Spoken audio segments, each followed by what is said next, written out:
मेरे युवा साथियों, फर्स्ट जनरेशन लॉयर, मैं आपको एक संदेश देना चाहता हूं कि आप भगवान के भरोसे मत बैठिए। भगवान के भरोसे मत बैठिए। क्या पता भगवान आपके भरोसे बैठा हो, भगवान हमारे भरोसे बैठा हो सकता है भगवान इस बात का वेट कर रहा हो कि ये जो फर्स्ट जनरेशन लॉयर है, ये जो युवा अधिवक्ता है, कब उठ के खड़ा हो, कब एडवोकेसी स्किल सीखे, लाइब्रेरी में जाए, रिसर्च करे, क्लाइंट हैंडलिंग सीखे, क्लाइंट से बात करना सीखे, किताबों के सामने सर झुकाए। जो किताबों के सामने सर झुकाता है ना, फिर वो दुनिया के सामने सर नहीं झुकाता है। भगवान उसी की मदद करता है, घर में बैठने वाले की मदद नहीं करता है। और मैं देखता हूँ कि दिल्ली, मुंबई और कलकत्ता जैसे महानगरों में 5 साल LLB करने के बाद, 2 साल इंटर्नशिप सीखने के बाद, 7 साल जिंदगी के खर्च करने के बाद बच्चे आते हैं और सीनियर एडवोकेट का लॉ चैम्बर ज्वाइन करते हैं।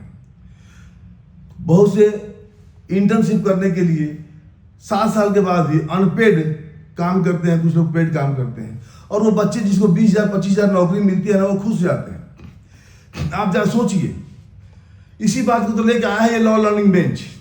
आप सोचिए कि जो बच्चा दिल्ली, मुंबई और कलकत्ता ऐसे महानगरों में आके सीनियर एडवोकेट का चैम्बर ज्वाइन करता है, उसको कितनी तनख्वाह मिलती है? उसकी सैलरी मिलती है 15,000, 20,000, 25,000। 25,000 भी मान लें तो कितना हो गया? 25,000 से भी हिसाब करें तो उसका साल में हो गया 3 लाख, 10 साल में 30 लाख, और 30 साल में वो जो युवा अधिवक्ता है 30 साल बाद वो कमाता है 90 लाख। अगर 25,000 सैलरी है तो 30 साल बाद वो कमाता है 90 लाख। मान लीजिए उसका थोड़ा प्रमोशन होता है, अच्छा काम करना सीख गया तो 90 लाख ना कमाकर 1 करोड़ कमा लेगा। 1 करोड़ 30 साल में, पूरे जिंदगी में 30 साल में 1 करोड़ कमाता है। और एक जो सीनियर एडवोकेट है, जिसके पास एडवोकेसी स्किल्स है, कम्युनिकेशन स्किल्स है, वो कितना कमाता है? आप गूगल पे जाओ, गूगल पे टाइप करो highly paid lawyer, highly paid advocates in Supreme Court, आपको तमाम बड़े बड़े सीनियर एडवोकेट के नाम मिल जाएंगे। आप हाईली पेड सीनियर एडवोकेट का नाम सर्च कीजिए, उनकी फीस कितनी है? 50 लाख, 60 लाख पर अपीयरेंस।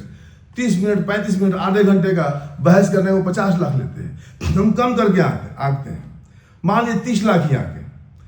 अगर 30 लाख भी लेता है पर अपीयरेंस एक सीनियर एडवोकेट 30 लाख, तो कम से कम 10 अपीयरेंस तो होती होगी उसकी कोर्ट में। 10 अपीयरेंस का कितना हो गया एक दिन का? 3 करोड़। तो एक फर्स्ट जनरेशन लॉयर पूरे 30 साल में 1 करोड़ कमाता है, और एक जिसके पास एडवोकेसी स्किल्स है, कम्युनिकेशन स्किल्स है, जो सीनियर एडवोकेट है, वो एक दिन में 3 करोड़, यानी महीने में 90 करोड़। 30 में 3 का मल्टीप्लाई कीजिए 90 करोड़ महीने में, तो साल में 12 से मल्टीप्लाई कीजिए, 1000 करोड़ से ऊपर हो गया। और 30 साल में लगभग 32,000 करोड़ रुपए कमाता है। एक तरफ 1 करोड़, एक तरफ 32,000 करोड़। ये गैप क्यों है? एक उदाहरण से समझिए कि कोई पेन है, अपने से कोई पेन देना, धन्यवाद। अब ये पेन है, ये पेन में, अच्छा ये जो फर्स्ट जनरेशन लॉयर है, ये बड़ी बड़ी जो लॉ फर्म है, आप नाम टाइप कीजिए गूगल में पहले, tyre 1 law firm, tyre 2 law firm, tyre 3 law firm. Tyre 1 law firm की टर्नओवर 2-2 हजार करोड़ की होती है साल में। उसमें आप जैसा फर्स्ट जनरेशन लॉयर लेबर की तरह काम करता है, 25,000, 30,000, 50,000, 1 लाख रुपये में। और वो जो फर्म का मालिक है, बड़ी लॉ फर्म का, वो करोड़ों में उनका हिसाब किताब है। क्यों? ऐसे टायर 1 लॉ फर्म कितने हैं? 5%। और गरीबी में जीने वाले 25,000, 30,000 रुपये महीने में पूरा जिंदगी काटने वाले लोग कितने हैं? कितने एडवोकेट हैं? 95%। आप समझे कि ये पेन है। अब ये पेन का, ये पेन है, ये पेन का कितना बड़ा हिस्सा है? 95% तो हिस्सा ये है, बड़ा वाला। और ये पेन का वो हिस्सा है जो 5% है। अब ये जो 95% जो हिस्सा है, यही दिन भर रगड़ा जाता है। काम करने का प्रेशर, लिखने का प्रेशर, ये 95% जो पेन का जो हिस्सा है, इस पे 95% पेन के हिस्से पे ज्यादा बर्डन है, ज्यादा लोड है। दिन भर ये घिसता है, दिन भर इसको रगड़ा जाता है, इसकी स्याही खत्म होती है, इस पर दबाव पड़ता है, कभी ऐसे पकड़ते हैं, कभी ऐसे पकड़ते हैं, कभी छिड़कते हैं, कभी छिड़कते हैं। ये 95% हिस्सा सारा काम करता है। और शाम को ये जो 5% वाला हिस्सा है, ये इसका मालिक बन जाता है। ये है सीनियर एडवोकेट, इन्हीं का नाम होता है। अब वक्फ बोर्ड को देखिए, जब बहस चल रहा था 70 याचिकाएं दाखिल थी वक्फ बोर्ड के बहस में, वक्फ अमेंडमेंट एक्ट में।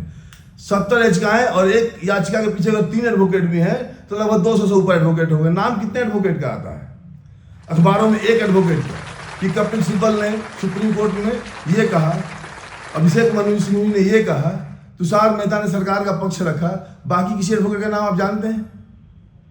इसलिए कि जो 5% लोग हैं, जो बड़े एडवोकेट हैं, उनके पास अपनी एडवोकेसी स्किल्स है, कम्युनिकेशन स्किल्स है, उनकी पर्सनालिटी है, तो ये बात है 5% वाले हिस्सा वाले मालिक बनते हैं।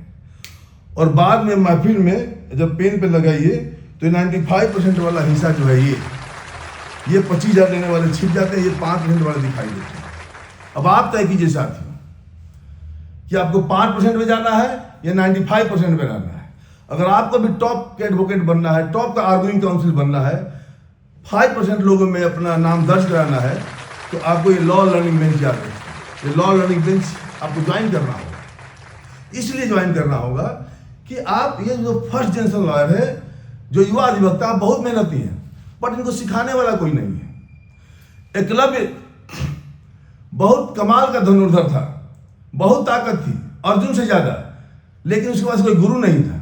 लेकिन उसने मिट्टी का गुरु बना के विद्या हासिल की। इस पे गुरु पे आप किंचित मात्र संदेह मत कीजिए। गुरु मिट्टी का है तो आपको टॉप क्लास का अधिवक्ता बना सकता है। और इस लॉ लर्निंग बेंच में आइए, क्योंकि इसमें ग्रेट जजेज हैं, तमाम सीनियर एडवोकेट, वो बताएंगे कि वो कैसे बने।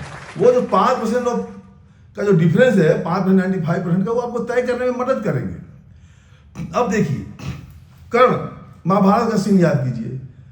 कर्ण बहुत बड़ा धनुर्धर था, बहुत बड़ा विद्वान भी था, शक्ति में वो अर्जुन से आगे था, धनुर्विद्या में आगे था, दान देने में आगे था, बल और पराक्रम में कर्ण आगे था, धनुर्धर बड़ा था।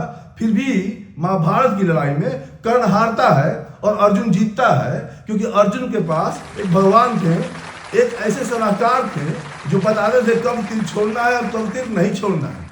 तो लॉ लर्निंग बेंच में ग्रेट जजेज आपको बताएंगे कब आर्गुमेंट को प्रेस करना है, कब विड्रॉ करना है, कोर्ट क्राफ्ट क्या होता है, कैसे आर्गुमेंट करते हैं। 3 तारीख को हमने बहुत दिन से, अभी हमारा पूरा कोर्स डिजाइन नहीं हुआ है, लेकिन लाइव रहिए 3 तारीख को और 4 तारीख को शाम 4 से 5 बजे तक आपको ग्रेट जजेज सिखाएंगे, सीनियर एडवोकेट सिखाएंगे कि कैसे एडवोकेसी की जाती है।